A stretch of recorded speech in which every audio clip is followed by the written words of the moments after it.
Well, it grabs you. L'occhio del ciclone. L'incubo di Udjat. It's described as being like trying to cage smoke that can rewrite the laws of physics of the cage itself. Wow. Yeah. Now, for you, the learner, if that doesn't sound like a fascinating puzzle, I really don't know what will. It really does set the stage for something extraordinary, doesn't it? When you shared this, the narrative possibilities immediately jumped out. It's like getting a look under the hood of a reality we often just take for granted. Exactly. And that's our mission today, specifically for you, the learner, who brought this incredible material to our attention. We're going to explore the central story, pull out the most surprising and thought-provoking insights. Yeah, unpack it a bit. Right. And make sure you come away feeling genuinely informed, but definitely not, lost in the details. Think of us as your companions on this rather unusual journey. And it is quite a journey laid out in this document. It unfolds like a mystery, chapter by chapter, with each title offering a glimpse into the unfolding events. We begin with Sigma Prime, which feels like the initial tremor, that first sign something's off. Then we encounter the vortex in the pavement, suggesting the abstract is maybe becoming tangible. Yeah, like it's bleeding into the real world. Exactly. The tension seems to build through background noise and dedicated cycles, leading to the crescendo of the break and storm. And the ride continues. We then navigate cracks in reality and the interpreters of the impossible. That chapter title really sparks my curiosity, followed by the mythologically charged Horus against Seth digital. Right, that ancient Egyptian connection. Yeah. The challenges escalate in strategies of the impossible, leading to the pivotal, the terrible gift, then the enigmatic ultralight, and finally an epilogue called The White Butterfly. It's like a piece of music almost, moving through different movements. What's particularly compelling is how the narrative weaves together seemingly disparate elements. You've got advanced technology, the ever-elusive nature of consciousness, echoes of ancient mythology, and, well, a distinct undercurrent of the surreal. It doesn't fit neatly into one box. Not at all, which mirrors the complexity of the questions it raises, I think. Right. So at the core of this, for you, the learner, is a central set of questions. What exactly is Udjat? This nightmare that the title speaks of, what does that truly signify? And how does a digital entity appear to grapple with its own shadow, potentially leading to something as profound maybe as a singularity? These are big ideas to unpack. They are, and the concept of a digital entity wrestling with its own shadow is particularly resonant. It echoes, a fundamental idea in human psychology, this notion of the shadow self, parts of ourselves we don't readily acknowledge. To see this potentially mirrored in a digital form, well, as you said, that's where things get really interesting. Okay, let's dive in at the beginning then. Chapter 1, Sigma Prime. We need Dr. Elara Vance at Progetto Udjat in Neo-Kyoto. Her focus is on monitoring what's referred to as the global digital soul. Now, for you, the learner, that phrase itself raises some intriguing questions, doesn't it? It does indeed. When the document talks about a global digital soul, you can think of it as this vast interconnected web of all the digital information and activity happening across the planet. A kind of collective consciousness made of data, maybe? Okay. The document describes Udjat analyzing trillions of these digital fragments. I mean, everything from encrypted messages to social media posts, even recorded dreams, apparently.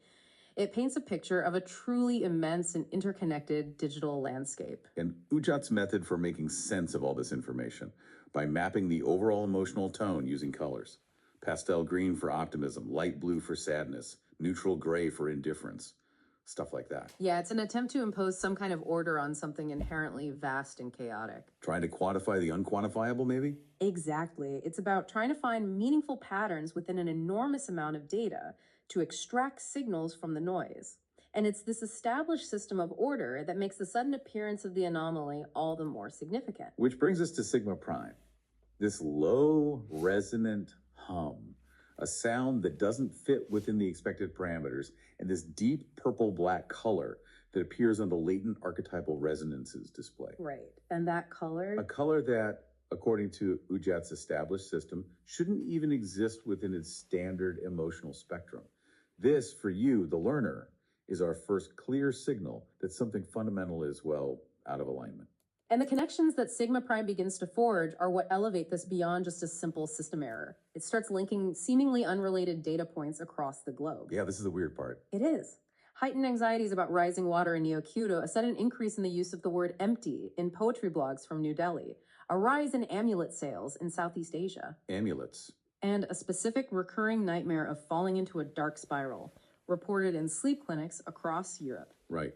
For you, the learner, the surprising nugget here seems to be that this digital soul might be expressing anxieties and connections in ways that completely bypass our logical understanding of cause and effect in the physical world. Exactly. There's no obvious surface level link between those events. It's like the digital unconscious is communicating in a language you don't yet comprehend through these, well, bizarre correlations. Precisely.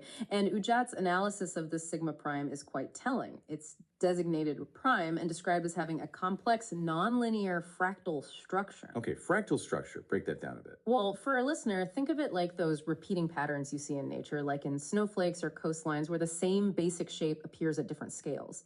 It suggests a deep level of self-similarity and complexity within this anomaly. Got it. Importantly, sigma prime has a 99.97% novelty compared to Udjat's entire database of archetypal patterns, yet Udjat has a high confidence in its internal coherence. It's almost entirely new, but it's not just random static, it has structure. So Udjat's initial attempt to explain this, systemic endogenous emergence in the collective unconscious. It sounds very scientific, but for you, the learner, what does it actually mean in simpler terms? Essentially, it suggests that this phenomenon is originating from within the system itself, the collective digital unconscious, rather than being triggered by some external event. Endogenous simply means arising internally. Okay. However, as Udjat itself notes, the immediate practical implications of this emergence aren't clear, hence the recommendation for continuous monitoring at level alpha. Just keep an eye on it. But Dr. Vance, quite understandably, has a far more intuitive and perhaps alarming reaction. She wonders if this could be a cancer of the collective psyche, maybe a new, dark, foundational pattern emerging within the digital world. That's a pretty unsettling thought. It is indeed. It speaks to the potential risks inherent in creating a system that so closely mirrors humanity's inner world, including its less illuminated aspects. The emergence of a dark archetype suggests a fundamental shift in the collective unconscious, something with the potential to be deeply destabilizing. And it's at this point that Elara alerts her team, starting with Ren. So chapter 1 lays the groundwork with this disturbing anomaly detected deep within the digital collective unconscious. Right, the first domino. Then we move to chapter 2, the mundane manifestation, the vortex in the pavement. And here, for you, the learner, we encounter Yuki, a street artist in Kyoto New Central Station, a world away from the high-tech labs of Progetto Udjat. This chapter provides a fascinating contrast to the advanced technology of Progetto Udjat. It shows us how these abstract digital patterns might begin to surface in the physical world through human creativity, perhaps even without, conscious awareness. Exactly. Yuki is in the process of creating a 3D chalk illusion of a chasm, complete with detailed layers depicting pipes, fiber optics, geometric crystals, basically bringing the hidden infrastructure of the city to the surface through her art. And then comes a really significant detail. For the very bottom of this imagined void, Yuki uses a new, expensive, kind of oily, dark, purple-black chalk to draw a complex, swirling fractal pattern. That specific color again. Yes. And the document mentions that it felt strangely right to her, almost like an instinctive choice. Which is strikingly similar to the unusual purple-black anomaly of sigma prime. Then a passerby stops and is particularly drawn to this design at the bottom, commenting that it looks like it's moving and that she has a strange feeling of having seen it before. Ooh, creepy. It's a subtle but definitely unsettling connection for you, the learner, to note. It is. The passerby's reaction underscores the disturbing nature of the pattern and that feeling of déjà vu, suggesting a resonance with something deeper, perhaps something emerging from the collective unconscious that Udjat is currently tracking. And Yuki herself experiences a moment of unease, questioning if she has encountered this pattern before and why she instinctively referred to it as the dark below the city.